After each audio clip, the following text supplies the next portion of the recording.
I mean, just listen to this.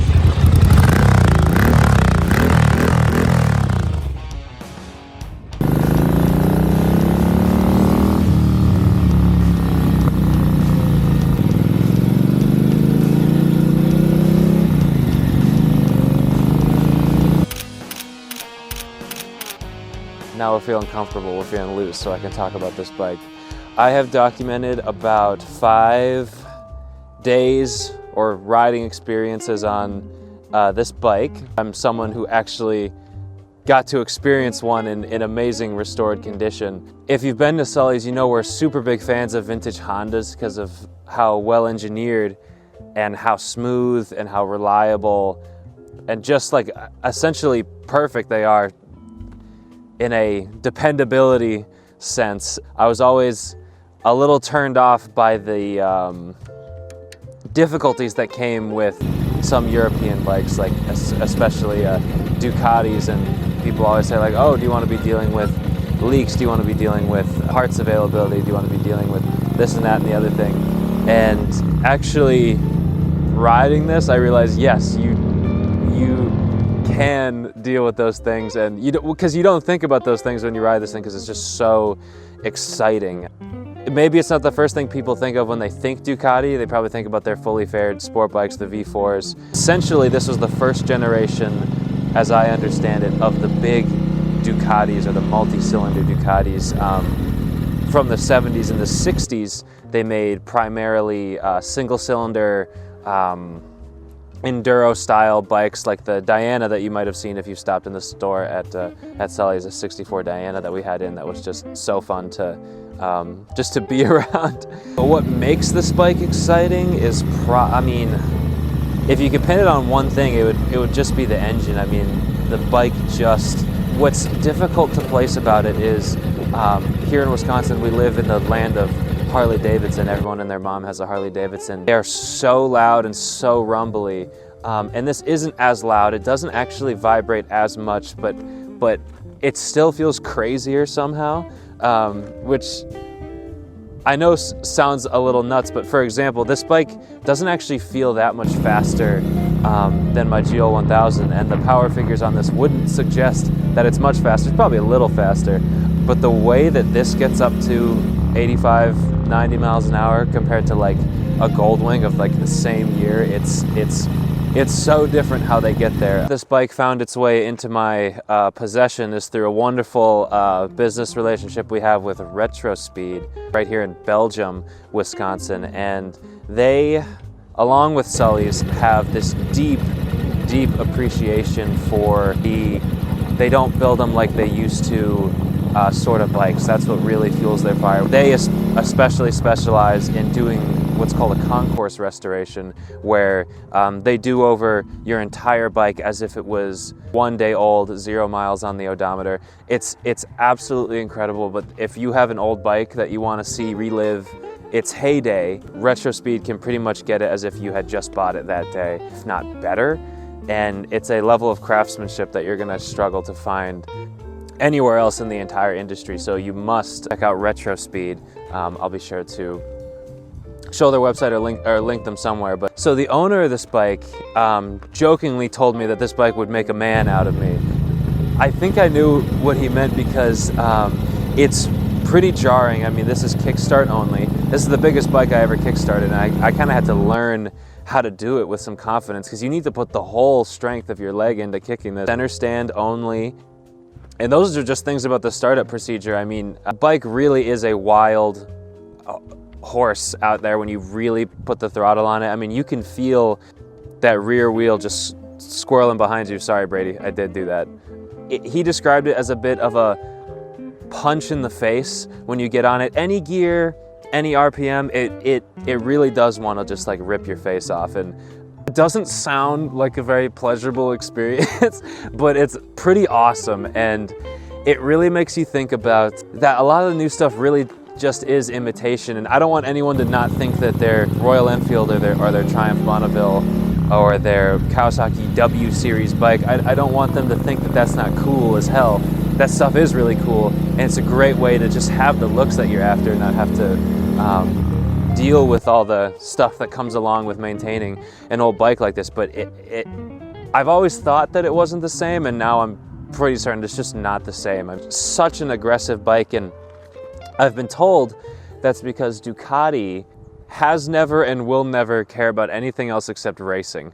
So essentially this is a road-going little brother to their 900 SS Super Sport model. It's part of that line, and there's tons of differences, but obvious being which that one has a full fairing and also has their famous Desmo valve train system, of which this one just has normal springs. And the owner of Retro Speed was a younger guy. This was the bike that he cut his teeth on, learning how to rebuild a bevel Ducati. And what bevel means, rather than using a primary chain to drive, to bring the power to the back wheel, essentially there's a series of gears and gear shafts that provide power to the back wheel, and it's incredibly precision fit device essentially. And what that means is it's smooth and it's direct, the way that it delivers power. And I'd like to say that I can feel it, like I have enough of a sense for bikes and machines that I can feel it, but I just believe it. I just believe it. I think this bike makes you feel a lot. It makes you it convinces you that you're doing a lot. One of the things that you do a lot is make a lot of noise. Like I said, this bike is super loud. Again, like I was mentioning with the Harley stuff, it gets people's attention. Leaving Sully's ride shop, I hit about 3 blocks where each block one person waved or gave a thumbs up, and one person waved and gave a thumbs up.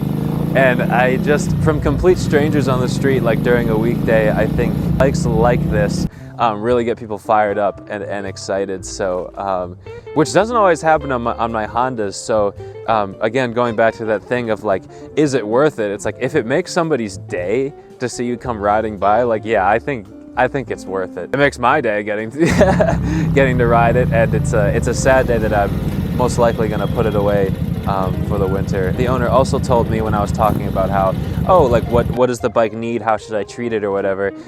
He just said, have fun.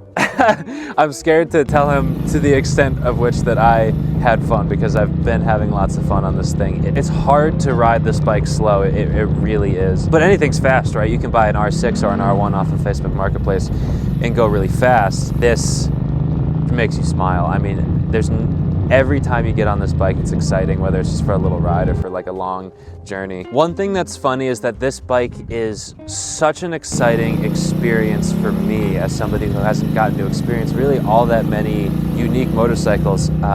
But once you step into the collecting space or the enthusiast space, or people who have lots of collectible motorcycles, I've noticed that some people like to make this one seem like it's not so special. It's like, well, it's not actually that beautiful. Or like, oh, there's a little less than 30 of these imported. Well, I had a Ducati that there were only 9 of them. And you think getting parts for yours was hard? Try getting parts for mine. I don't exactly think that's the point. I think it's absolutely remarkable that this exact model year of this bike, there were only, I believe, 30 of them imported to the United States. I do think that's exciting. It's special to even see one, right? But however, sometimes when I hear these bragging points about Ducatis in particularly, I notice that the Ducati collector, or even the modern Ducati customer, really cares the most about the story behind it. And you gotta love a bike with like a good story. But what's exciting about this is, yes, what it is, but also the fact that I'm out here riding it basically on a daily basis and experiencing it still is something so unique that I'm really grateful for. And for me, there is actually something special about the fact that it's not Ducati red. Ducati red is iconic and really, really cool, but I've always liked their differently colored bikes. I actually like Ducati yellow quite a bit, but this, I have kind of an infatuation with blue motorcycles. It happened by accident, but I'm actually completely surrounded by blue motorcycles at Sully's Ride Shop right now, and if you come in, you'll see what we're talking about. And I know it's really difficult to speak to the experience of riding something like this, because the owner of the bike had a hard time with it too. You know, I was asking all these questions about how the bike handles, what it likes, what it doesn't like. And he just kept saying, you just got to experience it. And one thing I've experienced is you have to have some pretty serious confidence in your riding ability and just your ability to keep cool, because the bike is the littlest bit unpredictable. I stalled out a couple times, you know, in traffic. The people in traffic don't care that you're like experiencing a vintage motorcycle, you know, they're just trying to like get where they're going. So when you clonk out in front of them, you know, you get honked at, you gotta like push the bike off to the side. People are like, what's this asshole doing, you know? We have this beautiful like low 50-degree day here in Wisconsin, no rain or snow or wind or anything. So this is how I wanted to spend that kind of day here, that last precious day where I have the time and energy and willingness to ride. What am I going to take out of those 3 beautiful blue motorcycles? It's going to be the Ducati, because when when you only have 30 minutes to go out and ride, you'll be glad it was on something, you know, so exciting. So the old bikes are worth it, and in many ways they don't make them like they used to. Nobody's waved back to me yet. That's okay. But one thing I have been able to take away from this experience, you know, you go online, if you have certain interests in these kind of things, you can find so much information, but so little people who have truly experienced the motorcycle with their 5 senses. It's very fun to go on deep dives about your favorite unique motorcycles on YouTube or on the internet or whatever. But many of them are just reciting the facts that the history books already know, you know, for your enjoyment. So what I really hope to do through my experiences and through Sully's is share what some of these things are really like to live with and to ride. To know that those experiences can be out there for you as well. I am going to start this thing up, and I am going to ride the crap out of it back to Sully's and put it away for a nice long winter's nap. So thank you so much for watching.